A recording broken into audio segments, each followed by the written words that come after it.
Hey everyone, and welcome back to the Smoking Syndicate. I'm your host Ben Lee here in the Tatawai Studios in Dallas, Texas. And for this review, we're going to be taking a look at the Valacari Messenger in Robusto extra size.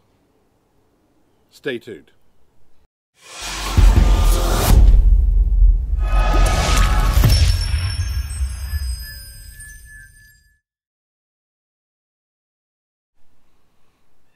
The Messenger is a Connecticut shade cigar released by Valacari originally in 2019, with binder from Nicaragua and the filler from SLE Condega and Ometepe.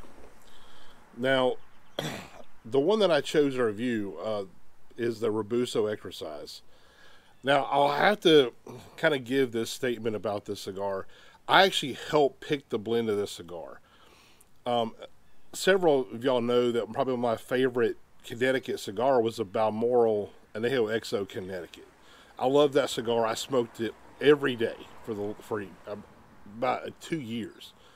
And when General Cigar bought that company, they pretty much killed that line. They claim it's part of the FDA, oversight or whatever, but whatever. All I know is I lost one of my favorite cigars.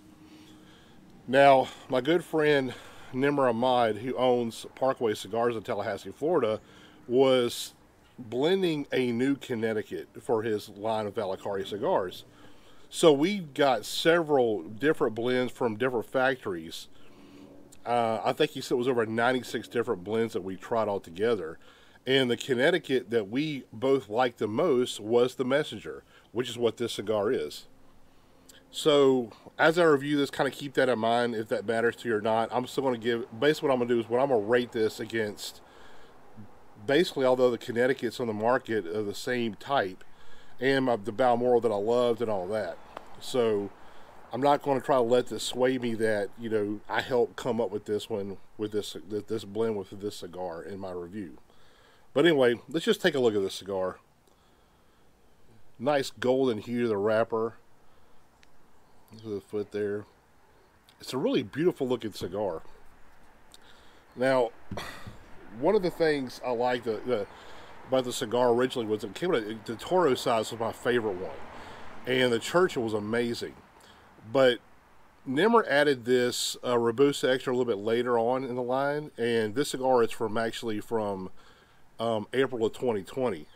And I just fell in love with this Robusto extra size. It had a little bit more creaminess about it, a little bit more finesse and depth to it that I really enjoyed. So that's the one I decided to review today.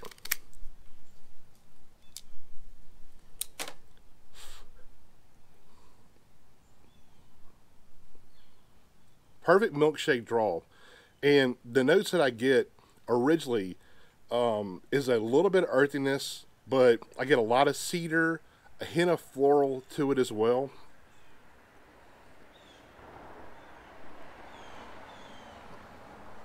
And a slight nuttiness.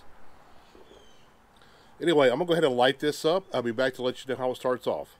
See you in a second. Everybody, I'm back. Look at the ash on this cigar. That is just holding on. Anyway, I'm going to tap this off before I put that in my lap. Anyway, what I get out of this cigar is a really nice creamy floral notes with kind of a nice nutty undertone to it as well. I guess a black pepper, especially on the retrohales where I get most of it.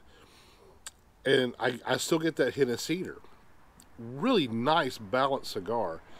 And what I really like about it is it kind of has the backbone of the cedar, along with the real heartbeat of this cigar is that creamy floral note, and that nuttiness just adds a nice little extra touch that gives it just a well-rounded flavor profile.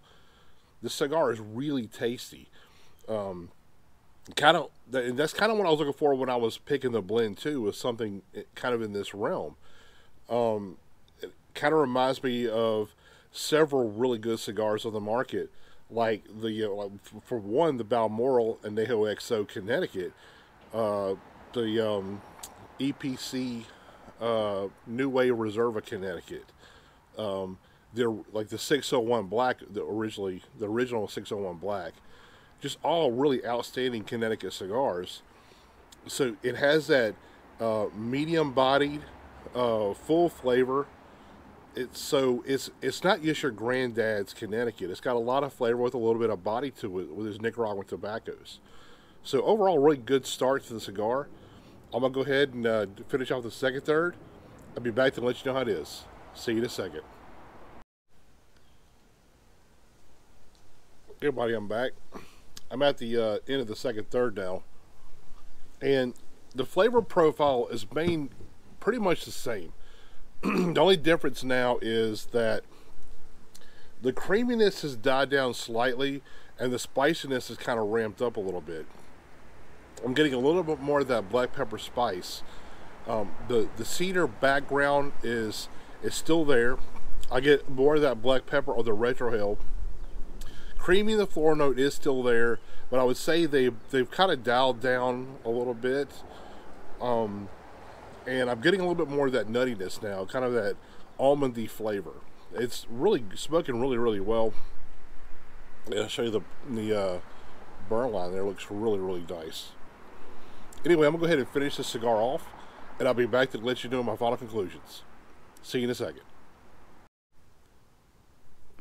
Everybody, I'm back. I'm at the final third now.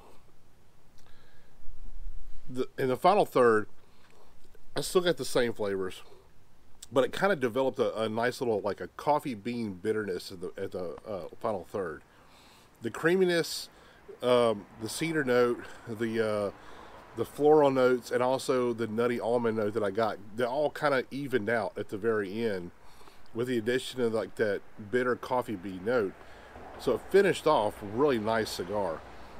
Burn and construction throughout was really good. I really enjoyed the flavor of the cigar. It's a nice creamy floral woody Connecticut with some nuttiness, with a hint of black pepper, especially on the retrohale, with a medium body, like just a full flavor profile. Overall, really great cigar. It's become really my new go-to Connecticut. You know, I pretty much start the day with this and a cup of coffee most every day now. Really outstanding cigar. This, I would say, like I said before, if you like something like the 601 Black from Espinosa, or like the original Balmoral Anejo XO Connecticut's, the EP Carrillo New Wave, especially the New Wave Reserva. If you like those, you're really going to like this cigar. It's a really nice, well-blended, great flavor profile, very balanced, got a long finish on it. Thoroughly one of my favorite smokes, and I think you should definitely check it out.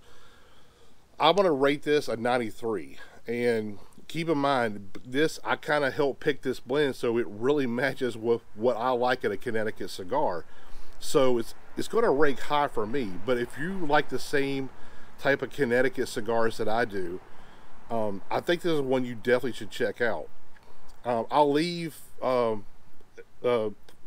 a link to where you can buy these cigars and everything, so you can definitely check these out. They come in like little Mazos, a 10-pack, really, really accessible. And you see, I put a picture of the front of the Mazo. What's really cool too is they put on there, all the pertinent information you need on there. It has the wrapper, binder, and filler, along with some of the notes that you get out of the profile. It's really cool packaging. I really like it. I like the band on it. It's a real nice, elegant looking band too. So overall, I think it's a really good project, a really good cigar. For me, it's one of my favorite. It is my favorite Connecticut out at the moment. One of my top cigars, obviously. So anyway, check these out when you get a chance. And on that note, I'll see you next time.